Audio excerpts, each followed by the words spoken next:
So this video has twofold, all right? The first one, it's a follow-up on my 1,000-yard series that I did. And this video is also a follow-up on my JB and kroil video, how I got hard carbon out of my barrel. So I did not show my process in the previous video, which a lot of people have asked how I actually did it. And we're going to do it here today using the Cross Arms that is behind me. Very dirty barrel, you'll see.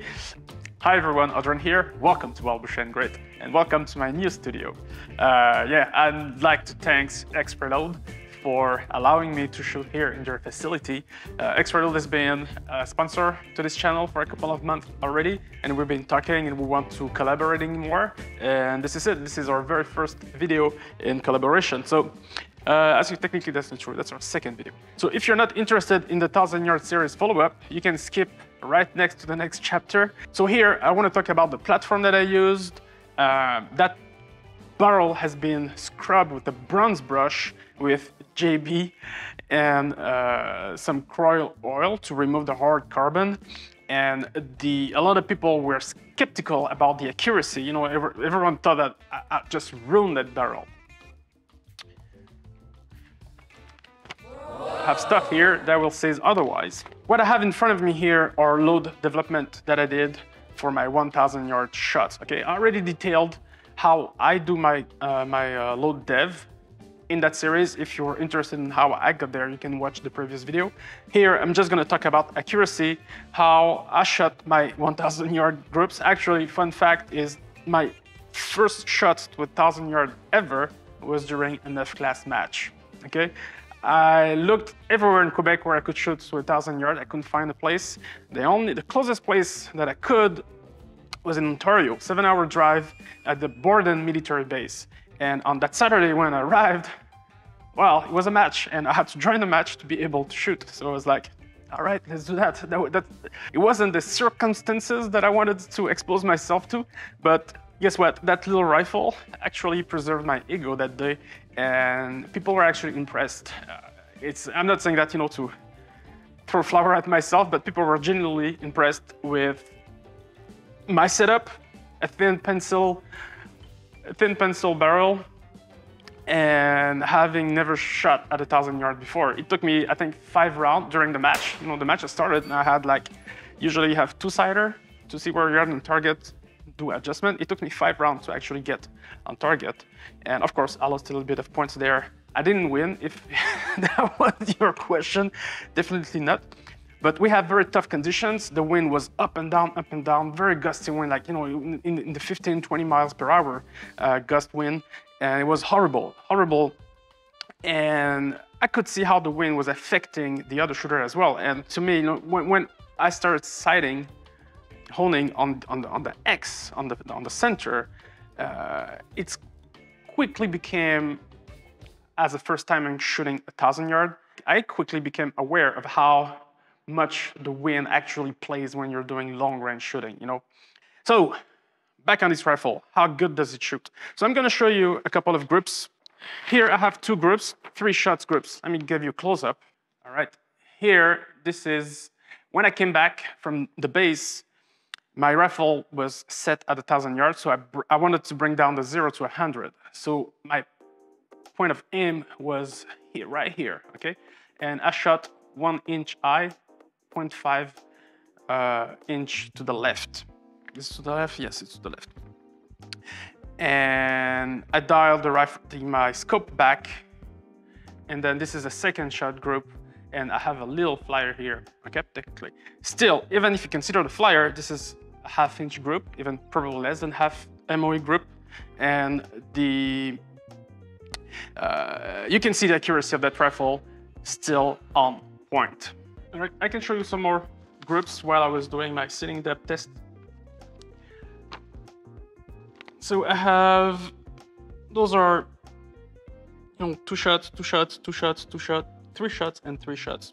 And the way I was doing this is, I would test various sitting depth, and when I start seeing a nice group, then I will shoot a 3rd shot. So for example, I bring my cartridge to the range, maximum overall cartridge, right? And with my die at the range, I will sit them further and further and further that I shoot. So when I get to a nice node, for example, I have 2 shots touching each other, then I will try to send a third one. So like, for example, here, that was the first one, the second one, the third one, another one here, and another one here. I really like 27 and 30, so I send 2 more bullets with the same scene depth to make sure you know where I was. But as you could see here, this rifle is capable of course, in terms of probability, of giving you quarter MOA at 100 yards. Now let me show you how I clean the rifle using the Christensen arm behind me. Always important to use a bore guide, folks. All right, well, we'll start with soaking a patch with some patch out. And the goal of the first patch is really to remove the loose carbon right now, all right? And it's dirty, not that bad, but it's dirty. So we'll run a couple. All right, that's a dirty barrel, all right. So I'll do that until the patches come out fairly clean. All right, fairly, and I'll say 100% clean. They don't need to be 100% clean. Just want the loose stuff out.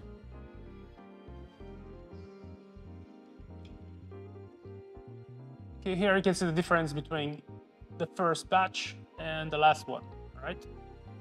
Last one, first one. The blue means there is some copper falling in the barrel. We'll attack all this shortly. All right, so now I have my bronze brush here, and I'm going to wrap a patch on the brush, all right? Just like that. And, once again, and I'm going to add a little bit of some oil to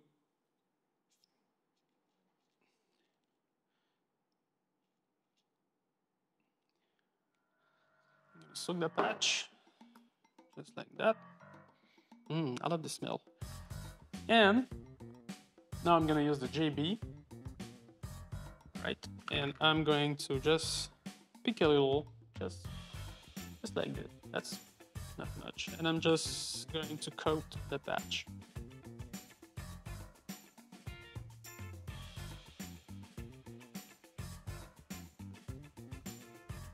And I'm gonna run this back and forth the bore 20, 30 times. As you're going in, you want the brush to completely exit the barrel before reversing direction, all right? So here we go.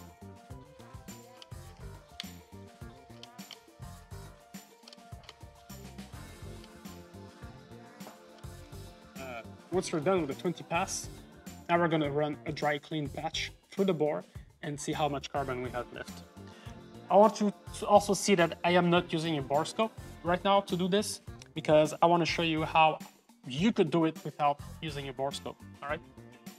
So the first patch you will be sending, of course, is going to be dirty because we're going to be removing the GB compound and the kroil. And this, folks, has a lot of carbon. Right? I'm gonna run more patches, and then we'll do an assessment. When the patches are coming out cleaner, you can add a little bit of, cleaning solvent. Okay, so now the patches are coming out fairly clean. We're going to do the bronze brush thing again.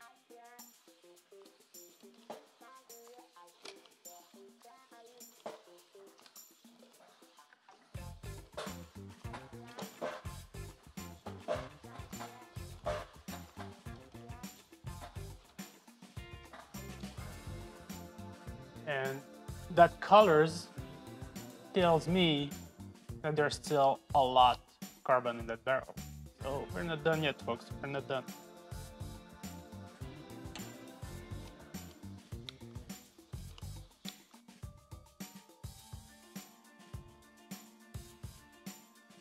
Is it clean? Yeah, wonderful. Oh no! Any rifle doesn't need to be cleaner than this. This is perfect, in my opinion, in my view. Of course, you can go further if that's what floats your boat. But as far as I'm concerned, that's perfect. Don't expect the zero to be at the exact same spot. Your rifle will still need a little bit of fouling to reach peak accuracy, but after a couple of maybe 5-6 shots, you should be back on your bullseye. And that's it, folks. That's how I remove hard carbon out of a barrel. If you have any question, let me know. If you have comments, let me know. I know it's a very contentious subject, but hey, you know, whatever floats your boat, it's your barrel. I believe bronze is not hard enough to score your barrel, but I respect if you do otherwise as well. All right, folks, take care. See you. Bye-bye.